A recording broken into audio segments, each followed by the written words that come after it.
Comment se débarrasser des pensées limitantes, des croyances limitantes? Il y en a beaucoup. Et dans cette courte vidéo, je vais vous montrer quelques pensées, croyances limitantes et comment s'en débarrasser. C'est juste après ça.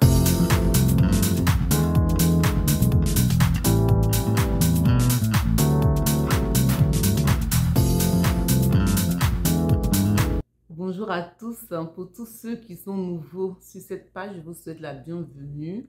Vous êtes bien sur le bien-être par les saines habitudes de la vie, ma page YouTube. Et sur cette page, je vous parle de votre bien-être sur tous les plans, que ce soit sur le plan physique, mental, spirituel, psychologique, émotionnel. Alors aujourd'hui, j'ai décidé de parler de pensées et de croyances limitantes parce que ce sont des choses qui constituent des freins dans notre vie. Sans s'en rendre compte, ces choses-là nous tirent vers le bas. Une de ces pensées et croyances limitantes, c'est par exemple, je n'en suis pas capable. Vous vous le dites intérieurement, je n'en suis pas capable, ou encore celle qu'on entend souvent, je n'ai pas d'expérience, ou bien je n'ai pas assez d'argent, ou bien je ne suis pas assez intelligente pour ça.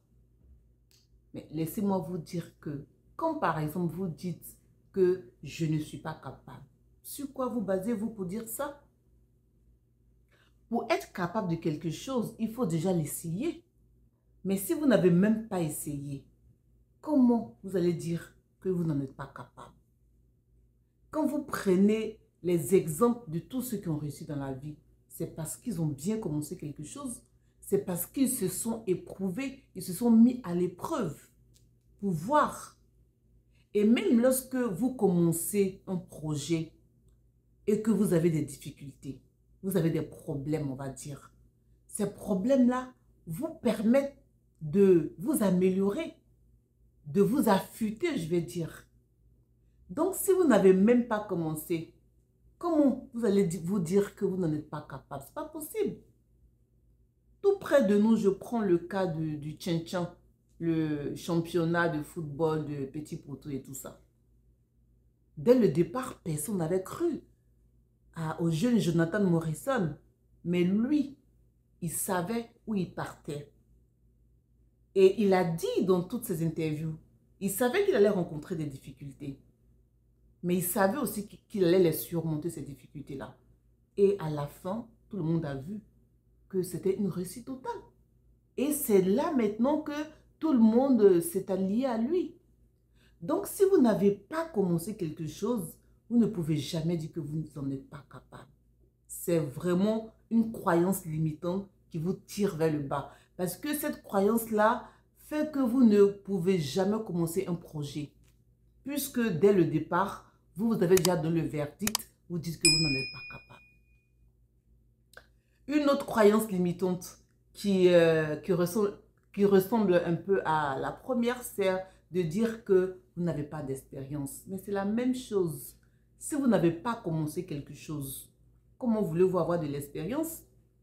Et donc, même quand vous faites une entrevue, l'intervieweur vous dit par exemple que oui, nous avons besoin d'expérience, mais par vos paroles, par votre plaidoyer, si vous arrivez à le convaincre que vous pouvez faire ce travail, même sans expérience, vous pouvez avoir le job. Et c'est le cas de plusieurs personnes, parce que c'est l'argumentaire que vous présentez à l'intervieweur qui va le convaincre. Ils sentent en vous la hargne, c'est-à-dire qu'ils sentent que vous avez besoin de ce poste pour vraiment vous épanouir, pour vraiment faire vos preuves. Même si vous n'avez aucune expérience, il va vous recruter. Donc déjà, ne partez pas à une entrevue en disant que non, je n'ai pas d'expérience. Ils ont demandé 2 années d'expérience. Mais si vous partez, vous vous présentez au moins, que vous argumentez, que la personne en face de vous vous dit non, au moins vous aurez aussi essayé. Et dorénavant, c'est-à-dire désormais, vous savez sur quoi partir. Donc, c'est vraiment des croyances qui, une fois de plus encore, vous tirent vers le bas. Ce sont des croyances qui font que vous n'avancez pas. Il faut toujours une première fois. Ne vous laissez pas impressionner par ce qui est déjà écrit, par ce qui est déjà dit. Oui, telle personne a fait ça, elle a échoué. Mais si elle a échoué, c'était son expérience. Ce n'était pas la vôtre.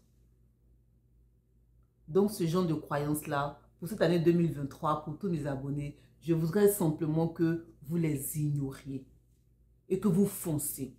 C'est bien beau de souhaiter des vœux aux gens, oui, bonne année, beaucoup de réussite, mais pour réussir, il faut avoir des stratégies. Et ça, c'est-à-dire que supprimer les croyances limitantes là, c'est une stratégie qui porte vraiment des fruits. Si vous réussissez à supprimer certaines de ces croyances limitantes, comme par exemple, je n'en suis pas capable, je n'ai pas de l'expérience, je ne suis pas assez intelligent pour faire ça, je n'ai pas assez d'argent pour faire ça, vous allez voir que votre année va forcément réussir parce que vous êtes donné les moyens. Voilà. Pour ce début d'année, ce sont ces pensées-là que je voulais partager avec vous. Voilà. C'est-à-dire supprimer les croyances limitantes dans votre vie. Essayez même déjà de les supprimer. Et je sais que vous allez y arriver. Voilà. Je vais m'arrêter là aujourd'hui. Nous allons reprendre donc nos séries de vidéos pour cette année 2023. Une fois de plus encore, bonne année à tous. Et puis voilà, soyez connectés. À très bientôt. N'oubliez pas de vous abonner si vous êtes nouveau sur la chaîne, pardon. Si la vidéo vous a plu. Et puis partagez-la autour de vous pour faire prendre conscience à vos connaissances, à vos parents, que ces croyances limitantes-là, vraiment, elles vous tuent entre griffes. Donc, voici un peu ce que je voulais vous dire. Merci et à très bientôt. Ciao.